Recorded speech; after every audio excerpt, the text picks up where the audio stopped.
in this live session by Drishti IAS. So as usual, today we will be discussing Indian Express newspaper.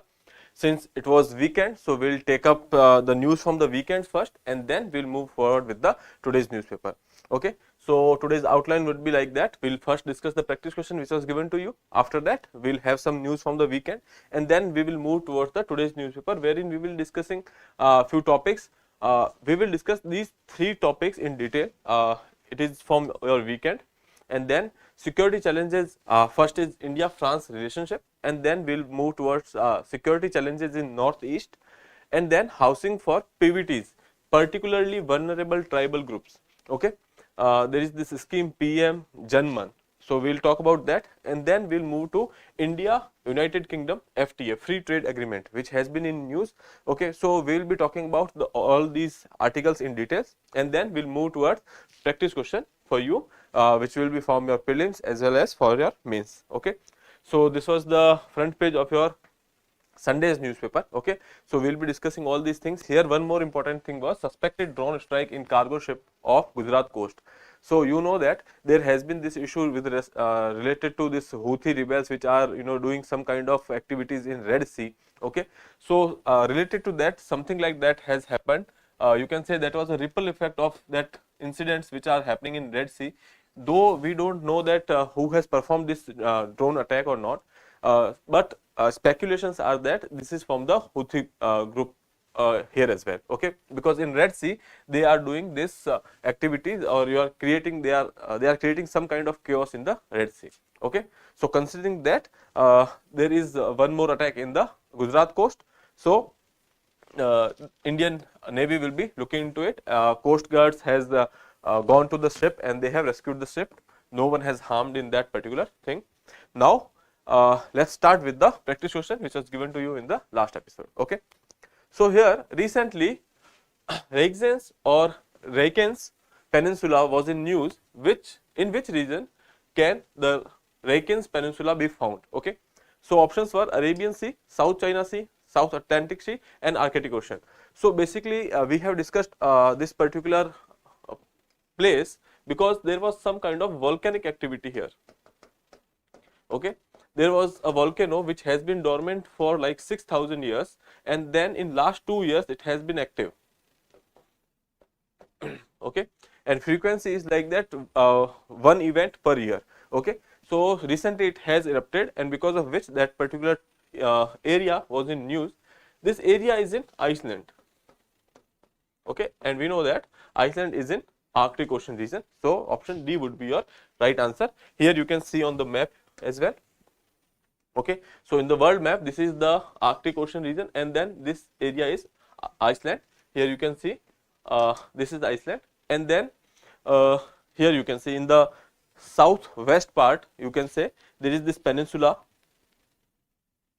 This peninsula is known as Reykjanes Peninsula. Okay, wherein there has been one volcanic activity. That is why we have taken this question. Now let's start with the first article from the day. Okay, so this article has been taken from the weekend's newspaper, wherein we know that President Joe Biden was supposed to come at our 26th January celebration, but because of some reasons he could not be available. Okay, that is why we have approached another countries wherein guest would be available, and now chief guest for our 75th Republic Day celebration would be President of France, Emmanuel Macron. Okay, so there are few imperatives on the basis of which our guest is decided. Okay, now France president will be our guest in Republic Day celebration for the 6th time. Okay, so we can say that this country is important for our bilateral relations as well. Okay, so there are some ingredients, let's say strategic and diplomatic relationship, and then blending businesses, global geopolitics, and bilateral engagements. Considering all these factors, then we will decide who will be the chief guest in our Republic Day celebration, as well as when we are talking about other celebration as the 15th of August. Okay, so here these are the factors which will decide that who will become the next chief guest. Okay, so considering all these things, now after Joe Biden, French President Emmanuel Macron will be attending our Republic Day celebration. As strategic partners, high degree of convergence on the range of regional and global issues. This year we are celebrating 25th anniversary of the India-France relationship. You can say strategic partnership of the relationship. Okay, when we are talking about India-France relationship, they started officially, we can say, started from 1948. Okay, so considering that, you can say that there are 75 years of relationship we have now, and now we'll be celebrating 25th year of strategic partnership. Okay, strategic partnership with France started from 1998. Okay, so here you can see Delhi Paris Pact, Macron to be chief guest this Republic Day, signaling deepening of ties. Macron, sixth French leader to grace the parade. Okay, so Macron's visit for the 75th Republic Day celebration signifies the depth of the relationship. India-French ties stressed by the strategic, diplomatic, economic imperatives, reinforcing their strong bilateral relations. As I told you, since our ties are kind of strong, France has always been a friendly nation to India, and they have supported us in the event of crisis as well. Even when we are talking about 1998 nuclear test, when India performed nuclear test, France was the one country from the West which did not criticize India at that particular point of time. As a matter of fact, that was the point where in 1998 we have gone for the strategic partnership. Okay, so that are the nature of ties with France. So moving further, here you can see key aspect of the India-France relationship. Here we will discuss that. Diplomatic ties established in 1948 June, as I told you, after independence 1948 we have established diplomatic ties, marking 75 years of the close relations. Okay, now elevation to strategic partnership in 1998, celebrating 25th anniversary in January 2023. Okay, so at the time when the president will be coming here for the Republic Day celebration, we will be celebrating 25th anniversary of strategic partnership of India and France. Okay, so that is why this visit becomes especially important. Okay, now 1998, this year is important because India went for nuclear test at that point of time. Okay, most of the Western countries were kind of skeptical about it, and there are times that the USA has gone for the sanctions as well, but France was among those nations who did not criticize India. Even you can see they have gone for the strategic partnership. Okay, cooperation in defense and security, space, civil nuclear matters, engagement in maritime security in the Indo-Pacific. We are going for the anti-piracy activities as well. When we are talking about the Indian Ocean region, we are doing patrolling here. India has not gone with other countries for patrolling in this particular region, but France is the region. France is the country with which India has also gone for the patrolling when we are talking about anti-piracy activities in the Indian Ocean region. Okay, then engagement in maritime security in the Indo-Pacific, and then digitization, cyber security, counter-terrorism, climate change, and sustainable growth. In all these areas we are kind of having some kind of collaboration with France. Okay, India and France are increasingly engaged in new areas of cooperation in bilateral, trilateral and plurilateral forums, and okay, such as maritime security in Indo-Pacific region, digitization, cyber security, we have discussed all these things. Okay, so when we are talking about international relations and support, okay, how these two countries are supporting each other in various regimes. Okay, so we will talk about that. Other than that, when we are talking about this International Solar Alliance, you know that this is an initiative of India and France. Okay, so here you can say that when we are talking about climate change, or when we are talking about activities related to renewable energy generation, this is an important collaboration between India and France. Okay, now international relations and support. As I told you, we will see how these two countries are helping each other. Okay, so there is high convergence on global issues like terrorism, cyber security, etc. Okay, then backing of India's UN Security Council permanent seat. France is helping us, or you can say it is supporting us to get permanent seat at the high table of United Nations Security Council. I'm sorry for that. United Nations Security Council.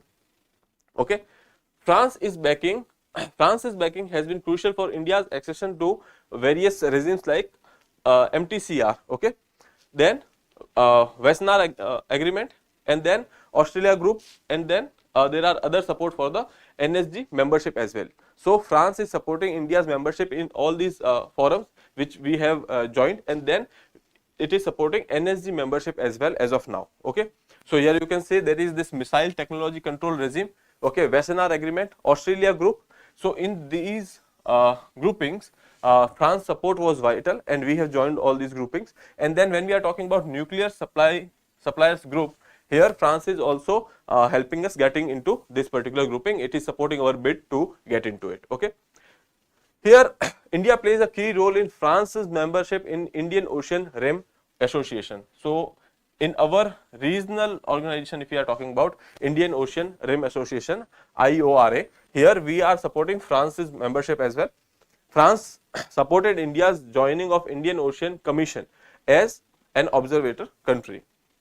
So all these are, you can say, these are the international collaboration, or you can say support of France in the international issues when we are talking about anything related to any regime or any kind of groupings where India's membership is crucial for us. Okay, so France is supporting us there, it is backing us there. Okay, India's role in France membership in IORA and IOC, joint condemnation of terrorism. Okay, so we know that there is this financial action task force as well, and then they have supported listing of various terrorists from Pakistan in the UN terrorist list. So in all those bits France has helped India. Okay, now moving further. So this was about India and France relationship. Okay, so this was about India and France relationship. We will move further with the next article, that is Doklam remains a challenge, influx from Myanmar in North Manipur and nutrients. So basically we will be talking about security, internal security in our northeast region of India. Okay, okay, hold on.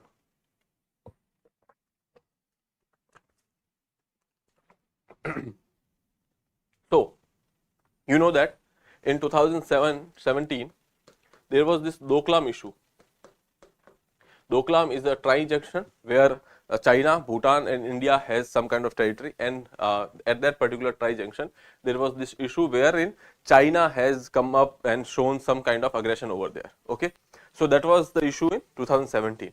Okay, but here Lieutenant General R.P. Kalita has flagged some issues. He has talked about all these issues, and where he has said that Doklam continues to remain a challenge since 2017.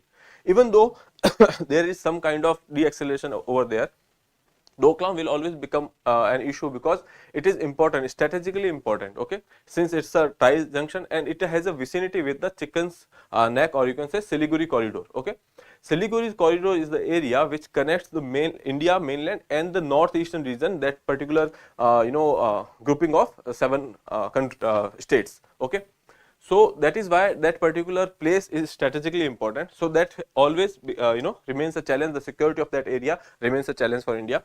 Okay. Other than, there are few concerns from the next door, Myanmar. Recently you must have heard that there is some kind of civil war like situation going on in Myanmar. There is a conflict between the local communities, or you can say pro democratic communities, and the army over there. Okay, that military junta over there which is in power right now. Okay, so because of that there has been some civil war like situation, and now we are facing some impact of it because army is doing some kind of attacks on these communities, and these communities are fleeing from there, and India, since being the next door neighbor, so they are crossing the borders and seeking refuge in India. Okay, so that is one more issue of migration in northeastern region. And then there is this increased influx of migrants from Myanmar, we have discussed that. Then here Myanmar's army has said that they would carry out attacks in area close to the border which force several migrants to cross over. Okay, and now they are coming to Mizoram while some comes to Manipur. Okay, so basically these are the border areas when we are talking about Myanmar, and they are coming to Mizoram and Manipur in our states. Okay, So other than that, with the fighting intensifying, the migration which was earlier limited to Mizoram Myanmar border has now been expanding in the northern side. Earlier it was supposed to be, it was actually restricted to Mizoram only. Now they are coming through Manipur as well. So they are moving northwards. Okay. So these are some challenges. Other than that, we will look into details that here you can see. Concern from Myanmar influx. As I told you, there is attack on the attack of Myanmar army on the camps of the immigrants, and these are fleeing to India. That is one issue. Other than that, when we are talking about security implications, when such people comes, illegal migrants come, they start merging with the population. Okay. So when they merge with the population, there are security concerns. Okay. Other than that, there are some social as well as economic consequences as well. Okay. Because all these people will be ultimately using resources of our country. Okay. So that is another thing. There can be other issues like ethnic violences, etc. Okay. So that is why it is imperative for our security implications. Okay. Now posing challenge for the border guarding forces. Okay. So all the forces which are deployed over there for the security of the border, that poses challenge to them as well. Then potential involvement in the smuggling and narcotics. Okay. So now the thing is, when they are settled there, they do not have any particular home to go to. Okay. So ultimately they resort to illegal activities for their finance requirement. One has to eat, and that is why they get involved with all these incidents like drugs, narcotics, and then smuggling. Okay. So all these things are threat to our internal security. And then internal conflicts in Manipur. That issues in Manipur has been in news for a while now. There was some peace agreement which has been signed recently, but ultimately there are incidents of violence which is happening between the communities, ethnic communities over there. We have discussed this Manipur issue. Okay. So as I told you that when we are talking about Manipur, Manipur's geography is something like this. Okay. And when this is the area, and when we are talking about this region, it is a valley region. Okay. Manipur's geography is mostly, when we are talking about the geographical or physical features of this particular area. So mostly when we are talking about this state, this outside area is hilly and forest area, and then this inside area, which is nearly 10% of the geographical area of the state, that is a valley area. Okay. So when we are talking about this area, this valley supports nearly 45% of the population. These figures are not exact, just for your understanding. It is basically 10% of the geographical area is inhabiting 45% of the population, which is from a community that is Meitei community. Okay. They are politically dominant.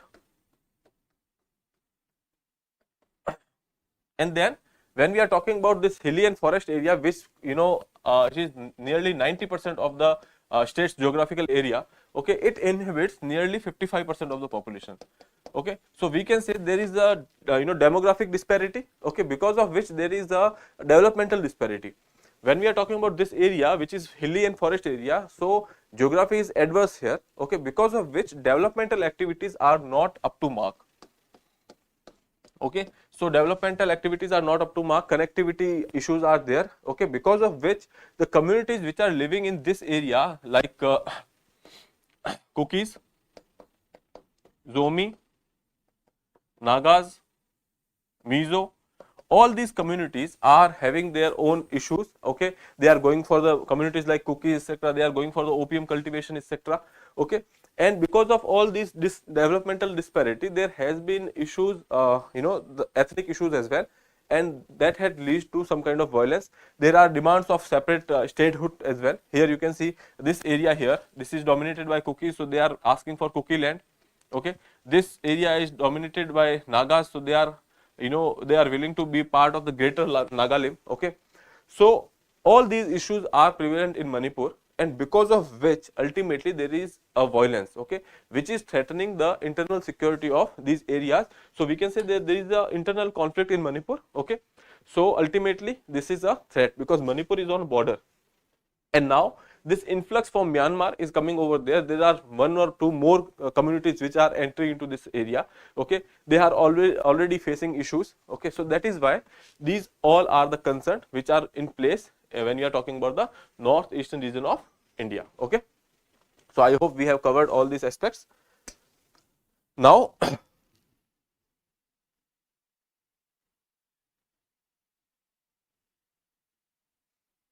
okay, so here when we are talking about this area, here you can see this is the part we are talking about right now. Okay, this is the part we are talking about right now. Okay, so when we are talking about the Doklam, this is a place where Doklam is situated. So that is one thing. Other than that, here you can see this is the Myanmar's border, and this area here is your Mizoram, and then this area is your Manipur.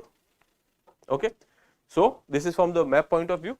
Here you can say, so what can we do about it? Okay, so the thing is, here government has to take some step. First immediate step should be to eliminate the violence over there. Okay, so that is immediate solution, eliminate the violence. How can you do that?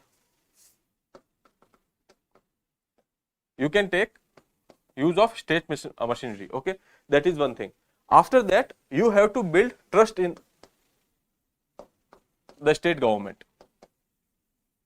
The communities over there, they do not trust the state government. That is why all these issues are there. There is the issue of law and order.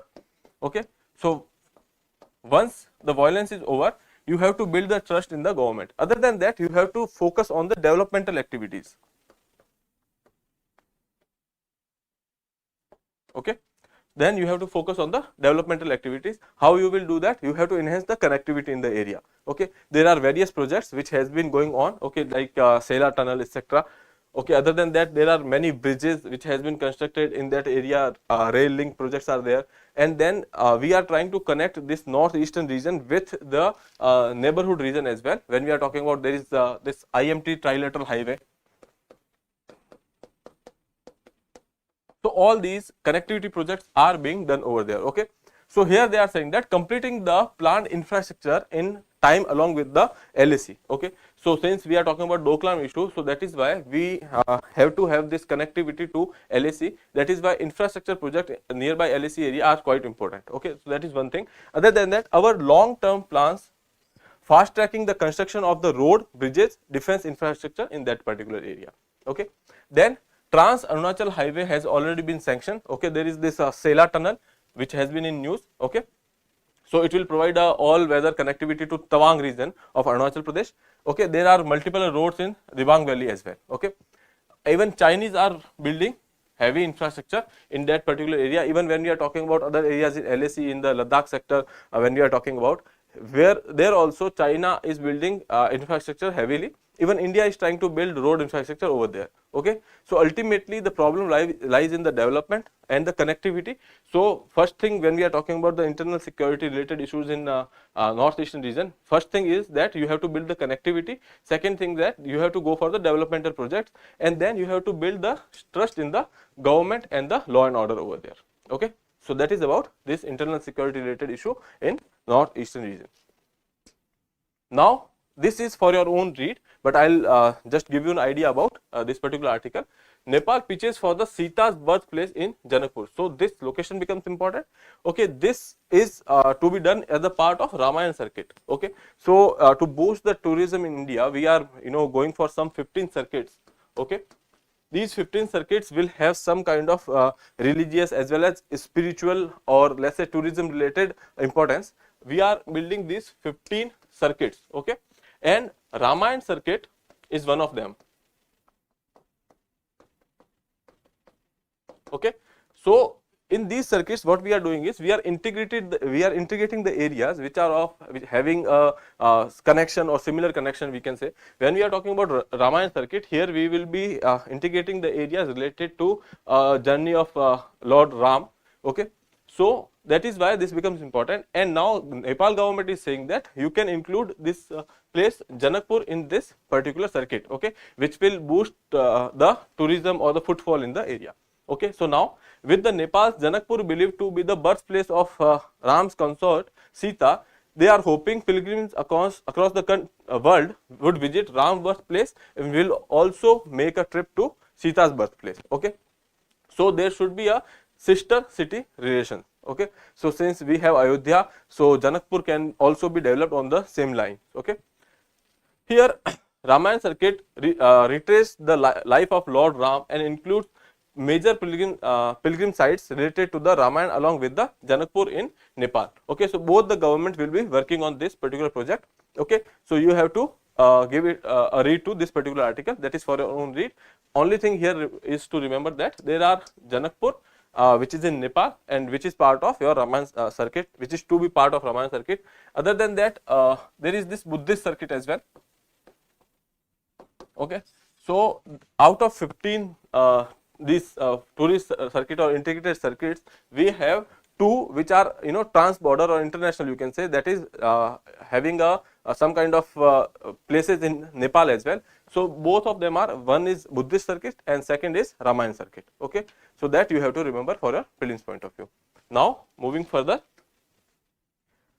UNSC clears Gaza aid resolution without calls to suspend fighting. So there was this UNSC resolution, as I told you, which has been postponed. They have voted on it and they ultimately said that there should be a aid resolution, like there should be given aid or help related to food, medical supplies, etc., without any kind of restriction. Okay, but they are not going to stop this fighting, or you can say this aggression which has been shown by the Israel in the Gaza. Okay, or you can say the war-like situation which has been created by Israel in Gaza to eliminate the Hamas from there. Okay, so they are saying that those efforts will continue, but we can go for the aid. Okay.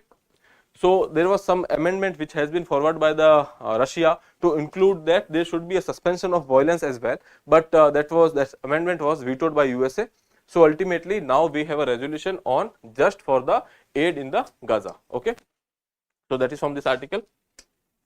Now Iran threatens Mediterranean closure amid intense Israeli strike in North Gaza. As I told you, Israel is going for these strikes in North Gaza or whole Gaza region, and because of which there has been some concern, humanitarian issues as well. Now Iran, which is supporting Hamas, is saying that if this does not stop, we will close the Mediterranean, okay, or you can block the Strait of Gibraltar. Okay, so now we don't know that how they are supposed to do that, but ultimately they have said this thing, they have given this particular threat. Okay, so when we are talking about Iran is also supporting Houthis.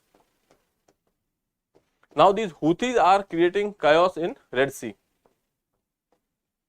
because they are based in Yemen, so they have access to Red Sea. But when they are talking about Mediterranean closure, I don't know how they are supposed to do that, because here you can see this is the area of Mediterranean. They are talking about Strait of Gibraltar, that is this. Okay, this strait is basically connecting, you can say, Atlantic Ocean to the Mediterranean Sea. Okay, or you can say the African continent to the Europe over here. So now here they are saying that they are trying to close this particular thing, but location of Iran is somewhere here. Okay, so we don't know how they are supposed to do that, but they have threatened to do that. Okay, so now moving further,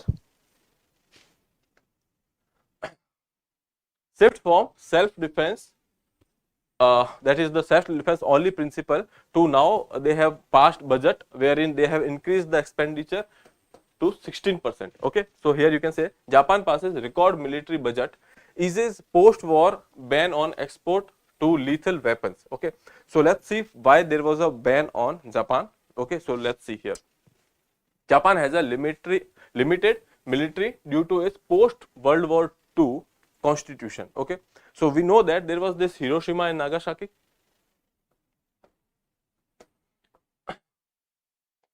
And after that, USA has quite a say in Japan's, let's say, domestic politics as well.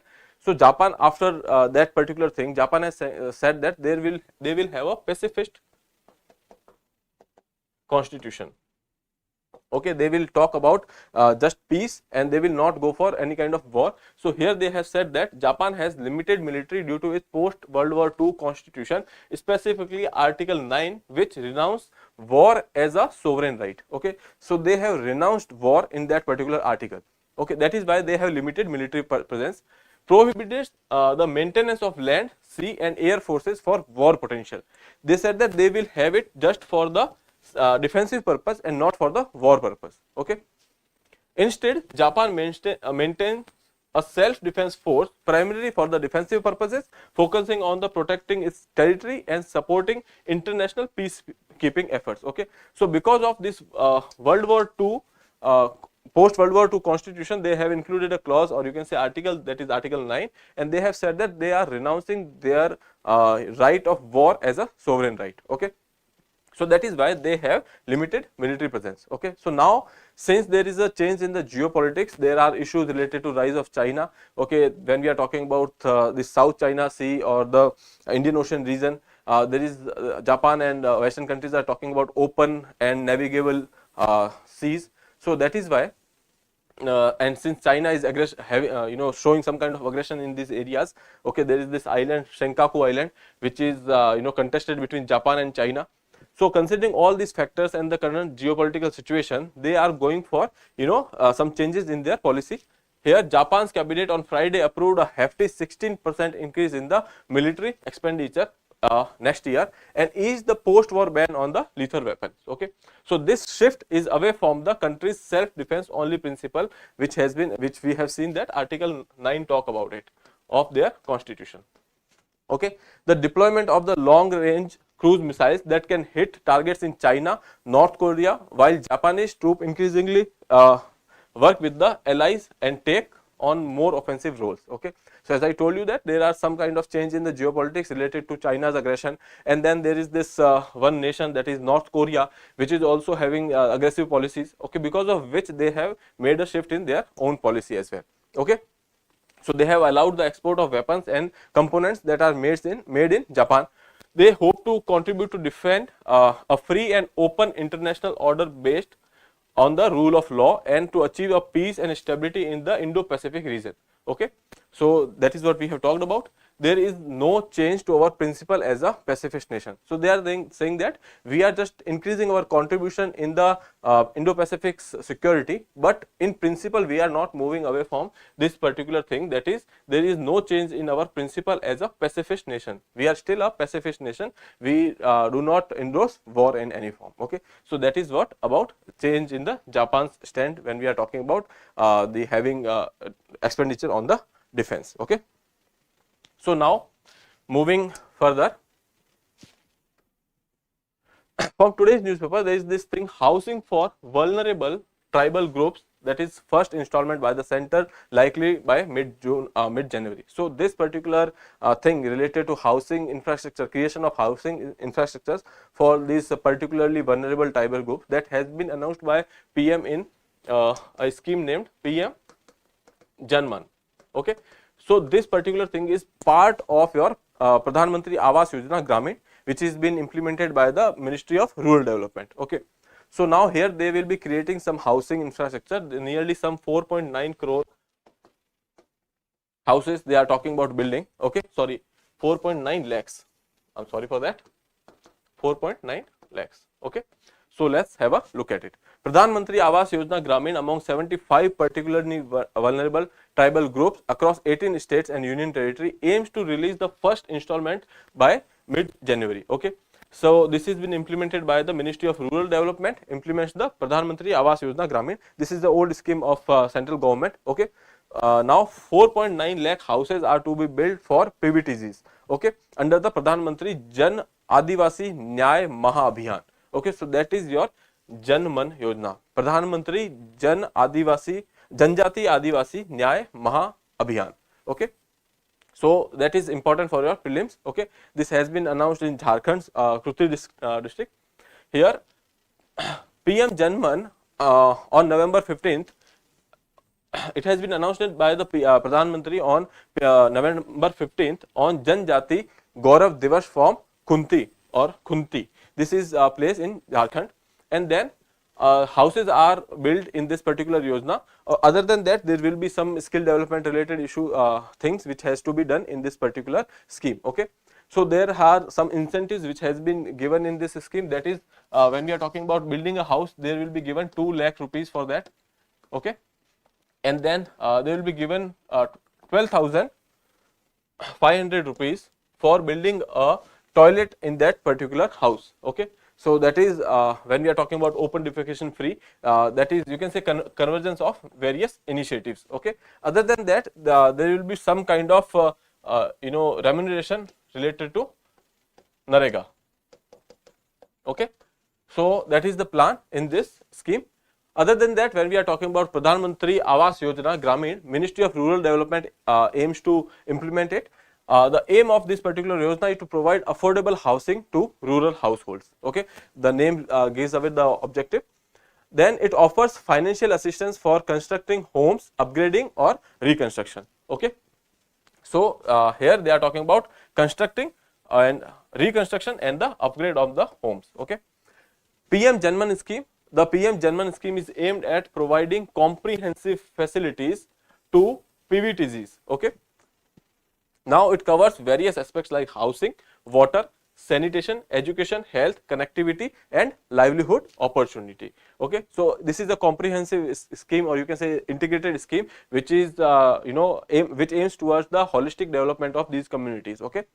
9 ministries will be collaborating in these interventions, because obviously they are talking about housing, water, sanitation, education, health, all these different aspects they are trying to cover. So that is why 9 ministries will be integrate working together in this. There are 4.9 lakh permanent houses. Other than that, there are 500 hostels. All these things are covered in this thing. You can have a read. Other than they are also talking about some Anganwadi centers. They are talking about road connectivity. They are talking about Ayush facilities. Okay, mobile medical units to be provided in these areas. Okay, and they are talking about skill development and vocational training as well. Okay, so this is, you can say, this PM Janman is a holistic scheme for development of PVTGs. Okay, so now here you can talk about some particularly vulnerable tribal groups. They refer to specific indigenous communities in India. They are basically tribal communities. Okay, they are exceptionally marginalized and vulnerable within the larger tribal population. Okay, so they have a population of nearly 40 lakh. Okay, and they are spread across 18 states. Currently, the number of PVTs in India is 75. Okay, maximum number is in Odisha, followed by Andhra Pradesh. Okay, these groups face severe socio-economic and educational challenges, often leading to their exclusion and isolation from the mainstream society. Okay, so to build make sure that they are included in the mainstream society, or to make sure they are reaping the benefits of the development, this scheme has been proposed. Okay, the PVTs is comprising more than 40 lakh individuals and spread across various states. Okay, so here in this infographic you can see that there are some 75 total number of PVTs. Okay, and the maximum it is in Odisha and Andhra Pradesh. Okay, that is 12. Odisha has 13 and Andhra Pradesh has 12. When we are talking about Andhra Pradesh, the data includes the Telangana part as well. Okay, so these are some names for your exam point of view, you can remember. Moving further, so in the world trade, if we are talking about, or the economy, when we are talking about, India, UK on the same page on business mobility. Okay, so there has been this free trade agreement. Okay, so this trade FTA has been in news for a long time. They are trying to negotiate their terms. There are issues related to each concerns of each party. Okay, so that is why it is taking a lot of time. So we'll have a discussion on that. Hold on.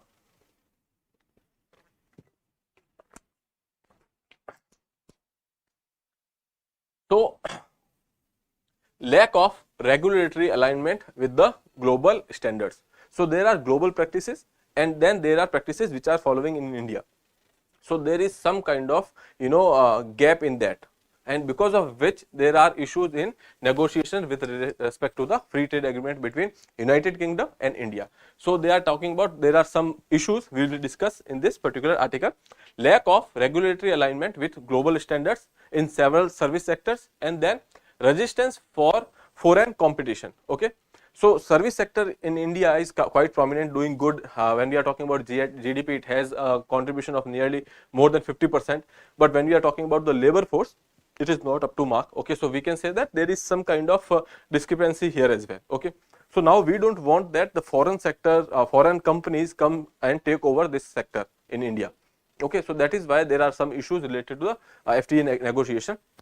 So let's see here the movement of business professionals. Okay, so when we are talking about this FTA, it includes the services as well as the movement of the business professional. Here business professional means those people who are from a particular sector, and they are working in, let's say, from people from India, they are working in UK or in any European Union's country, and the personnel which are working here. Okay, so that is basically your business professionals. Okay, so here we are saying that in Europe there is a demand of skilled and talented people, and India can provide that labor. Okay, so there is a strong demand for Indian professionals in UK and European businesses. Here both the countries are agreeing on this. Okay, we are on the same page. Okay, so trade deals in the services sector assume significance as India's service sector contributes 50% to GDP, as I told you that already.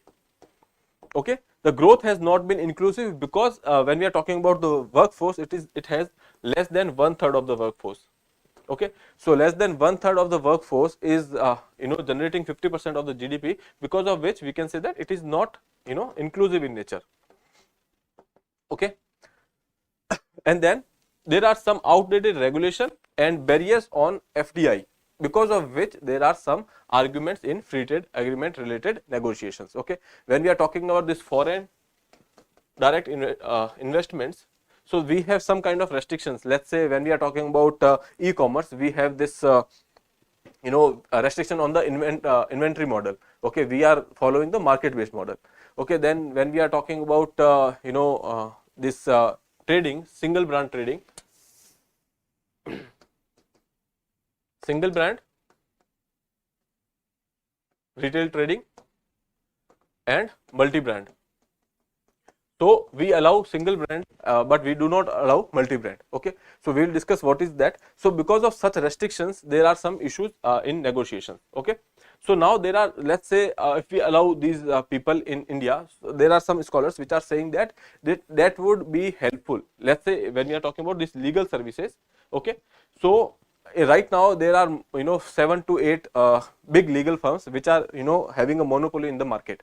So if we allow the foreign firms to come in India, so ultimately when they come to India, they will hire professionals from India as well, because Indian lawyers will know the law more than people from their country. So that is why there will be a generation of opportunity and employment. Okay, so with that respect, it can be a good idea to open up the service sector. Okay, here if a British law firm starts a firm in India, it will offer employment to graduates coming out of Indian law colleges that find limited opportunities. Okay, exposure to international law firms will create jobs anywhere in the world. Okay, so since a company has a branch in India, so a person is working here, he has an career opportunities in anywhere in the world, because it's a multinational company. Okay, so now 6 to 7 law firms has the monopoly or control in the business as of now in India. Then there are restrictions related to the requirement when we are talking about FDI inflows. Okay, so there are concern of number of our trade partners, which is basically adversely impacting the business right now. So there are many people or partners, they are saying that these restrictions are ultimately causing a lot to us when we are talking about Indian businesses. Okay, so what are the issues? The India's restriction over brand based retails. Okay, so here let's see, when we are talking about retail trade, so there are two types. One is single brand and then multi brand. So when we are talking about FDI in single brand, so we have 100% FDI in single brand through automatic route. There are two routes. One is automatic route, and that is another is approval route. Okay, so when we are talking about automatic route, there is no need of approval. When we are talking about approval route, you have to take an approval from the government. This is basic. Okay, so when we are talking about single brand, we have automatic and 100% FDI we have allowed. Okay, so what do you mean by single brand here? Let's say there is a showroom of Levi's. Okay, it is a company which is based in some other nation or abroad. So they are allowed to come here and having a single brand store. So let's say Levi's or any other company like Woodland, etc., they can come and open a store. Okay, so that single brand stores are allowed. Then when we are talking about multi-brand, they are not allowed, or you can say they are allowed, nearly 51% through approval route. Okay, so you have to take approval of the government. Okay, and that is the stake, 51% FDI is allowed. Here when we are talking about multi-brand, here we are talking about a store which has all the brands and it is opening, let's say Walmart. Okay, so Walmart is not allowed in India as of now. Okay, you will say that why do we have Reliance Trends, because it is also doing the same thing, having from the multiple brands and storing. That is a Indian company. Okay, that is an Indian store. Here we are talking about FDIs, foreign direct investments.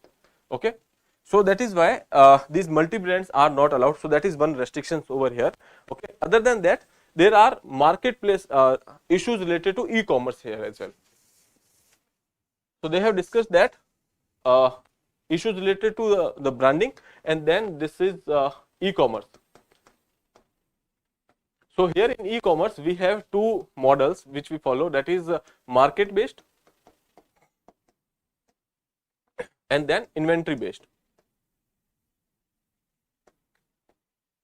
So what we are doing is right now is we are following market based model in e-commerce. Herein there will be sellers from all across the country. Those will tie up with one application or let's say some company, and then that company will sell on the behalf of that. So basically this company is acting as a bridge between the seller and the consumer. Okay, so they are not having their own inventory. Okay, so in inventory model what we will do is that this particular app or the e-commerce company will have their own inventory, their own manufacturing stuff, and then they will sell it to the consumer. Okay, so in India we do not follow this inventory model, we follow the market based model. Here you can see in this picture, in the inventory model, that particular e-commerce company will have its own inventory, and then they will actually put it on the virtual shop. Consumers will directly place an order and they will ship it. Okay, so there is no other seller or third party involved here. Okay, when we are talking about the market based thing, we are having a supplier or a seller in between.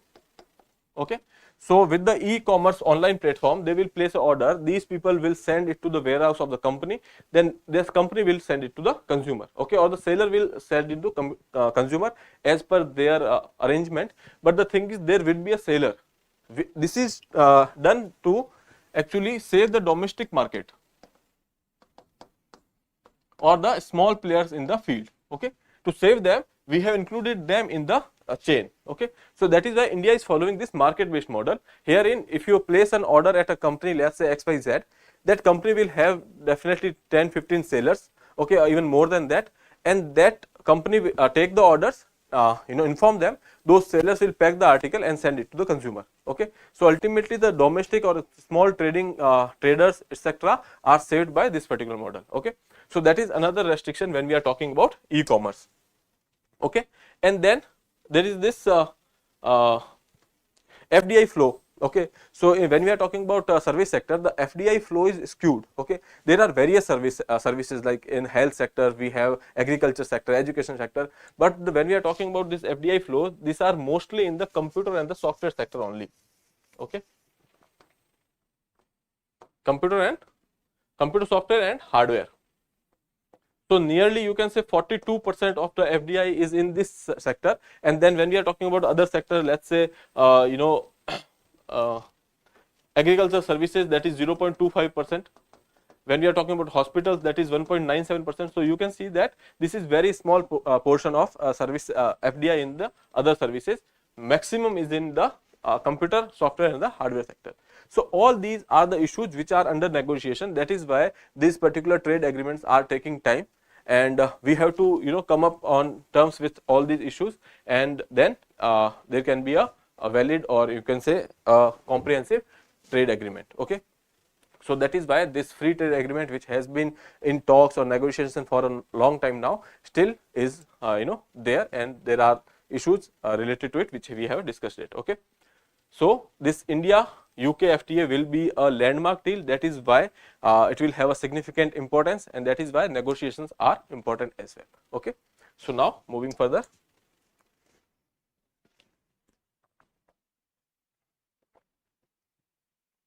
No takers for the rupee payment. Okay, so recently RBI has done this thing that they have opened these Vostro accounts. Vostro accounts are the account that domestic bank holds for the foreign banks in the former's domestic currency. Let's say uh, there is a Vostro account in India. So that account will be opened in our country on the behalf of some other nation. Let's say we have a trade with Iran, okay, trade in rupee with Iran, okay.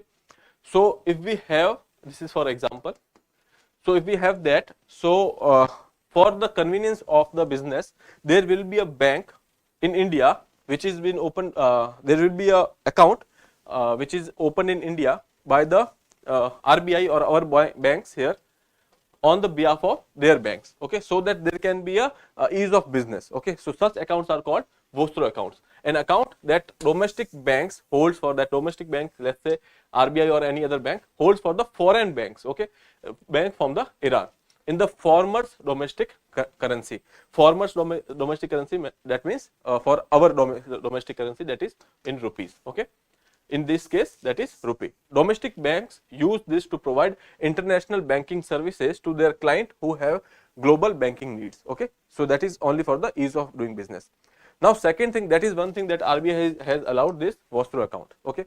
Then second thing is that we are trying to make sure that our dealings or our trade are done in rupee.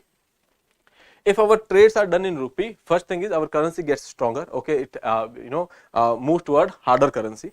And second thing is our forex reserve are saved. You don't have to pay in dollars, so that is why our forex will be saved, okay. But the thing is, in the recent issues or the recent geopolitical scenario wherein there is some kind of uncertainties, most of the countries are not going for that, okay. And whoever are going for it, they are demanding some kind of concessions or the charges, okay, because of which this doesn't become viable. Here you can say India pushed for a rupee to be used to pay for the import of crude oil, has not found any takers as suppliers have expressed concern on the repartition of the fund, and there are some transaction costs, etc. Okay, so default payment currency for all the contracts of import of any kind of oil or etc. is dollar. As I told you, that is the default currency because this is a hard currency. Okay, so everyone wants dollar. That is why most of the imports or exports are dealt in dollar as well.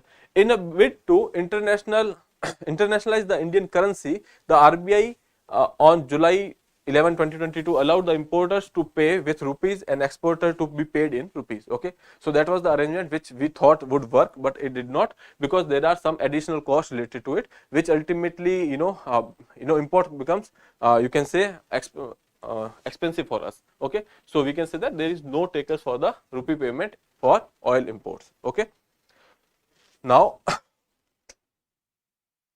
3 days on, grounded plane is allowed to leave France. Okay, so there was this plane filled with many people, most of them are Indians. This plane is based in Nicaragua. Okay, so a Nicaragua bound flight carrying 303 passengers, mostly Indian, was allowed to resume its journey Monday after 3 days of being grounded by the French authorities. So why these French authorities actually grounded this particular plane? Because there was a tip which says that these people are being trafficked. Okay, so there was issue related to human trafficking. That is why they have halted the plane and grounded it for like inquiries, etc. Okay, so most of the people in that plane was from India. Now the thing is, we have discussed this issue related to donkey routes. We don't know where they were going, or that details has not been made public, but the thing is, there are speculations that mostly these people are going towards Nicaragua, and from there they will enter into say Mexico and then USA and then Canada. Okay, so they are using this donkey route. We have discussed it in our last to last lecture maybe. Okay, so you can go through that. Here I have taken this thing because Nicaragua has been in news for like second time in this particular week as well. So that is why I have taken the location of Nicaragua. Here you can see it is between the Honduras and the Costa Rica. One side we have Pacific Ocean, other side we have the Atlantic Ocean. Okay, so now this Nicaragua is important sea route for these migrants, or you can say illegal migrants.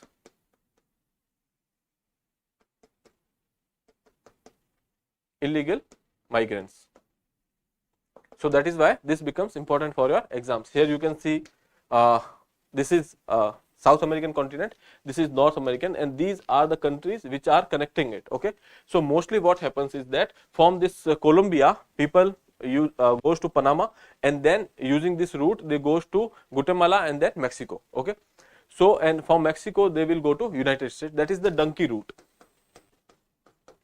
Okay, so that donkey route is been taken by the illegal migrants, which has been in news and we have discussed it. And one another part is here is Nicaragua. When we are talking, this is the land route they are taking, and then there is another sea route from the islands which is nearby in Colombia, and then they move towards the Nicaragua and then to the Gulf of Mexico, to the Mexican coast. Okay, so this Nicaragua becomes important because it has been in news for like second time. Okay. Now we will take the practice question for your prelims. Which of the following countries does not have the coastline along the Mediterranean Sea? We have discussed the Mediterranean today as well. Other than that, Mediterranean has been in news because of the immigration in Europe. Okay, most countries like countries of Africa has been used for transferring the people from African continent to you can say Europe, and they are crossing the Mediterranean Sea, and that is why it has become important, because there are these issues related to migration has been used for a while. Okay, which of the following country does not have a coastline with the Mediterranean? Okay, Italy, Greece, France, and Bulgaria. So you can attempt this question and answer in the comment box. Okay, now moving further.